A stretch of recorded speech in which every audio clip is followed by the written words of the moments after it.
for anyone who, like me, believes that Israel has not just a moral duty to defend itself, but has a fundamental right to do so after what happened on October the 7th. And I've said that clearly from the start. It's always been, for me, the issue of proportionality.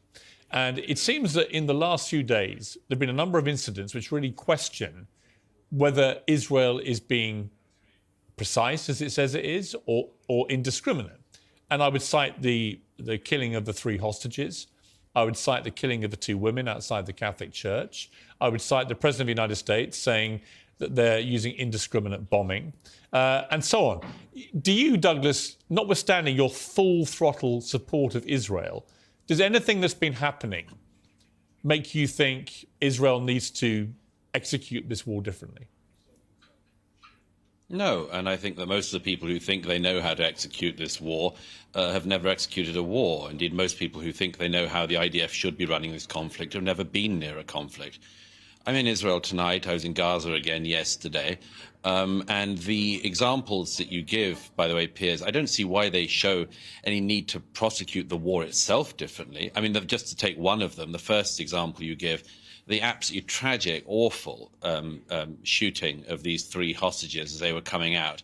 But, you know, some of the spin that's been put on that in the world, apart from the glee, of course, that Israel's enemies can't help expressing, some of the spin on that is almost as if it shows the IDF is sort of so brutal that it even kills Hamas hostages who are Israeli.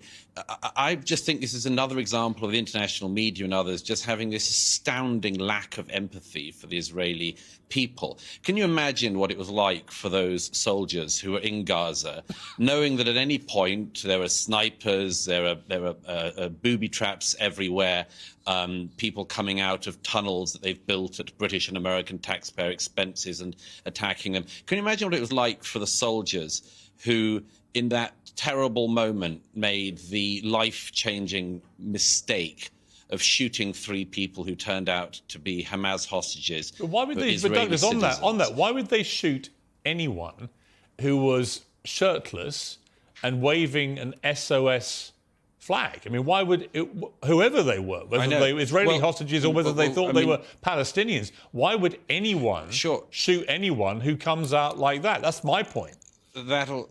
That'll be a matter for the inquiry into it. But, you know, look, it's hardly as if they'd have wanted to have done that. What this demonstrates is, in this incredibly close conflict, in a heavily built-up area, with people coming out from all sides, firing, shooting, detonating, people make mistakes. Of course they do. That's just a human reality of war, horrible as it is. I don't think it shows in any way that Israel is prosecuting this war wrongly. As for the main issue of the war is to destroy Hamas. No Israeli of left or right or centre believes anymore after October the 7th they can live beside Hamas. Hamas has been given the statelet of Gaza. It was given it in 2006, voted in, then killed their fellow Palestinians in a coup, killed Fatah rivals. And they've run the Gaza for almost 18 years now.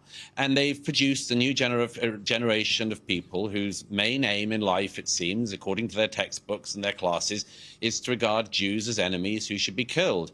This is just an unbelievable waste, a waste of life on every side. But apart from anything else, a waste of those Palestinian lives, of children who grew up under Hamas's rule, if you can call it that, who have been indoctrinated into becoming sociopaths by a psychopathic terror organization.